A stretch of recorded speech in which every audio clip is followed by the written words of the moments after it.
Bem-vindos ao canal Sejam Santos, onde vamos explorar a vida e as obras dos santos mais inspiradores da história da Igreja Católica. Nós vamos compartilhar suas histórias, seus ensinamentos e seus exemplos de virtudes, esperando que possam nos inspirar a viver de acordo com os ensinamentos de Cristo. Então, se você quer aprender mais sobre esses santos e descobrir como suas vidas podem ser caminhos que nos levam a Jesus Cristo para nós hoje, inscreva-se no nosso canal e deixe o seu like. Inscreva-se hoje mesmo, divulgue nosso canal a seus amigos e comunidades e nos ajude o nosso canal para que possamos alcançar mais pessoas na divulgação a conhecer mais a vida dos santos.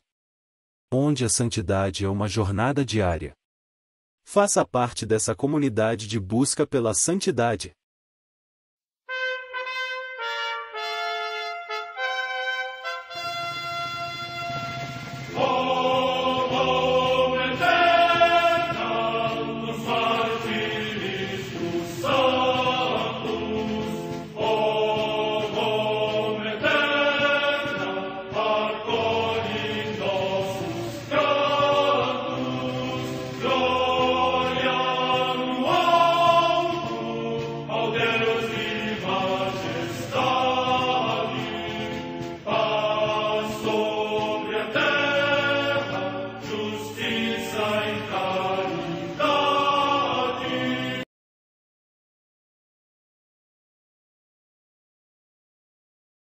Ler a vida dos santos desperta em nós o desejo de seguir a Cristo. Através de suas vidas podemos aprender as virtudes, a sabedoria e o amor de Deus. Cada santo nos oferece um modelo de vida a ser imitado, como diz São Paulo na carta aos Hebreus, capítulo 12, versículo 1. Estamos rodeados por uma nuvem de testemunhas. A Igreja foi fundada por nosso Senhor Jesus Cristo não apenas como uma instituição, mas uma autêntica família. Os santos mártires, confessores, doutores, as virgens, os santos pastores e todos os demais santos são realmente nossos irmãos que nos precederam no caminho da fé e já estão no céu, para onde também iremos nós, pela graça de Deus. Portanto, sede santos, assim como vosso Pai Celeste é santo. Mateus capítulo 5, versículo 48. Hoje, dia 19 de março, celebra a Igreja a vida desse grande. A Santa Madre Igreja celebra também nesse dia 19 de março os santos. Em Spoleto, na Úmbria, região da Itália, São João, abade de Parrano, que orientou como pai um grande número de servos de Deus. Morte no século VI. Em Pavia, na Lombardia, também região da Itália, o beato Isnardo de Ciampo, presbítero da Ordem dos Pregadores, que fundou nesta cidade um convento da sua ordem. Morte no ano 1244.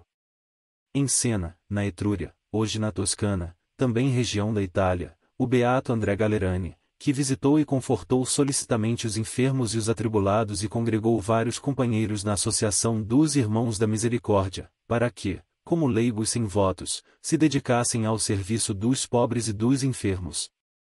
Morte no ano 1251. Em Camerino, no Piceno, hoje nas Marcas, também região da Itália, o beato João Burali de Parma, presbítero da Ordem dos Menores, que o Papa Inocêncio IV enviou como delegado aos gregos, para procurar restabelecer a sua comunhão com os latinos. Morte no ano 1289. Em Pavia, na Lombardia, igualmente região da Itália, a beata Sibilina Biscossi, virgem, que, ficando cega aos 12 anos, passou 65 anos reclusa numa cela contígua à Igreja da Ordem dos Pregadores, iluminando com a sua luz interior muitas pessoas que a ela acorriam. Morte no ano 1367.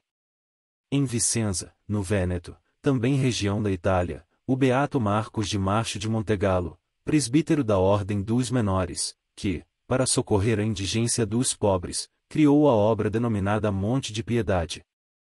Morte no ano 1496. Em Monistrol de Montserrat, na localidade da província de Barcelona, na Espanha, o beato Félix José Trilla Lastra, religioso da Congregação dos Irmãos das Escolas Cristãs e mártir, que, durante a perseguição contra a Igreja, foi morto em ódio à religião. Morte no ano 1936. Perto de Munique, cidade da Baviera, na Alemanha, o beato Narciso Turchan, presbítero da Ordem dos Frades Menores e mártir, que, da Polônia, submetida a um nefasto regime, foi deportado por causa da sua fé para o campo de concentração de Dachau, onde morreu vitimado pelas torturas. Morte no ano 1942. Em Mauthausen, na Áustria, o beato Marcelo Calo, mártir, que, vindo ainda jovem de Rennes, cidade da França, durante a guerra confortava com o estímulo fervoroso da fé os seus companheiros de cativeiro, exaustos por tão duros trabalhos forçados, e por isso foi morto num campo de extermínio. Morte no ano 1945. Quem poderá calcular poder intercessor de São José junto a seu divino Filho? Tendo-lhe sido Jesus submisso durante a vida terrena, certamente não deixará de atender a todos os pedidos feitos por ele na eternidade. Ao longo da história da Igreja, encontramos certos personagens cuja grandeza ultrapassa qualquer lenda. Parecem de fato ser eles objeto de uma especial predileção de Deus que adorna suas almas com o brilho das virtudes mais elevadas e de raríssimos dons. Entretanto, a todos esses supera um santo muito conhecido, mas ao qual com frequência não se presta a devida atenção, em São José, pai virginal do menino Jesus. Na mente de Deus, desde toda a eternidade. Quando, antes do início dos tempos, Deus Pai determinou num mesmo decreto a origem de Maria e a encarnação da divina sabedoria, quis que a chegada de seu Filho ao mundo fosse revestida da suprema pulcritude que convém a Deus. Contudo, apesar dos aspectos de pobreza e humildade com os quais haveria de se mostrar, ele deveria nascer de uma virgem, com fome.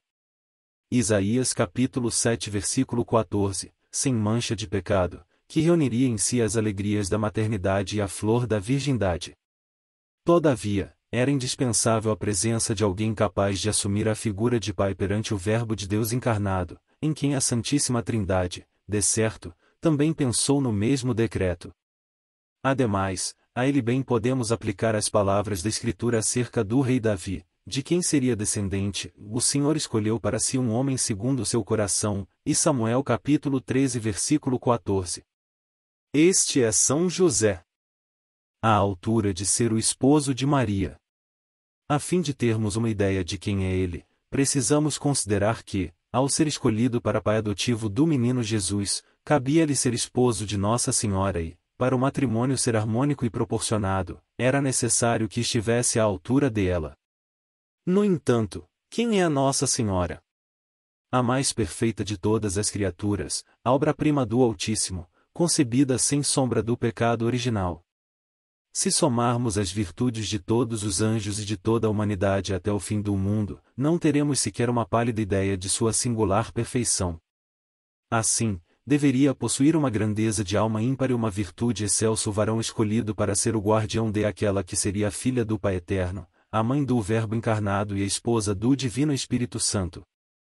E se as relações do Espírito Santo com Nossa Senhora foram sublimes, também o foram as com São José, ainda que de modo diverso, pois ele, pelo seu consentimento à ação divina, permitiu que se realizasse a concepção virginal.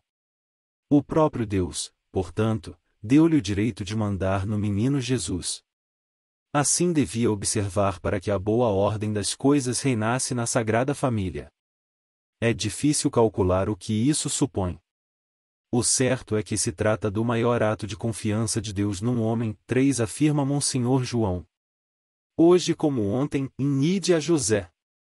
Encontramos no Antigo Testamento a história de José, filho do patriarca Jacó, ao qual o faraó mandava os egípcios se dirigirem, nos tempos da fome, dizendo-lhes, Ide a José.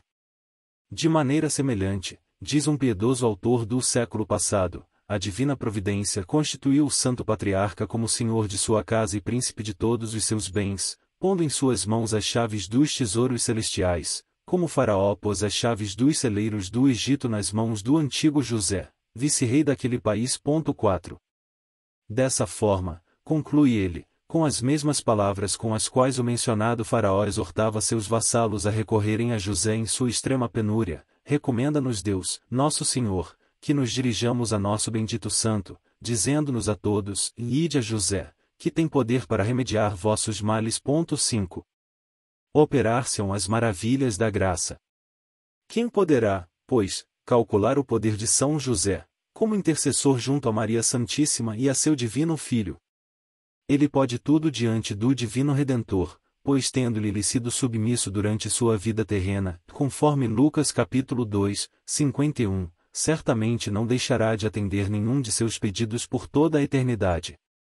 Que a virtude e santidade de São José foram extraordinárias, vemos pela grande missão que Deus lhe confiou.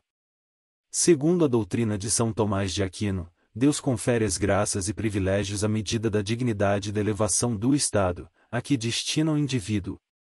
Pode imaginar-se dignidade maior que a de São José que, pelos desígnios de Deus, devia ser esposo de Maria Santíssima e pai adotivo de seu divino Filho? Que morte santa terá tido o pai adotivo de Jesus! Que felicidade morrer nos braços do próprio Jesus Cristo, tendo à cabeceira a Mãe de Deus!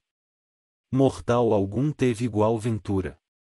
A Igreja com muita razão invoca São José como padroeiro dos moribundos e os cristãos se lhe dirigem com confiança, para alcançar a graça de uma boa morte. Não existem relíquias de São José, tampouco sabe-se algo do lugar onde foi sepultado.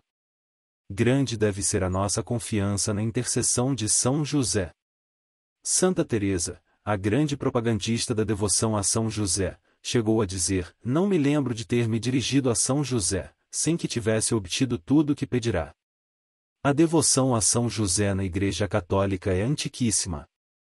A Igreja do Oriente celebra-lhe a festa desde o século IX, tendo os carmelitas introduzido tal festa na Igreja Ocidental. Os franciscanos em 1399 já o festejavam. O Papa Xisto IV inseriu-a no breviário e no missal, Gregório XV generalizou-a em toda a Igreja. Clemente XI compôs o ofício com os hinos para o dia 19 de março e colocou as missões da China sob a proteção de São José. Pio IX introduziu, em 1847, a festa do patrocínio de São José e, em 1871 declarou o padroeiro da Igreja Católica. Oremos. Lembrai-vos, ó Puríssimo Esposo da Virgem Maria, que jamais se ouviu dizer que alguém tivesse invocado vossa proteção, implorado vosso socorro e não fosse por vós atendido. Com esta confiança, venho à vossa presença, a vós com fervor me recomendo. Não desprezeis as minhas súplicas, Pai adotivo do Redentor, mas dignai-vos de acolhê-las piedosamente. Amém.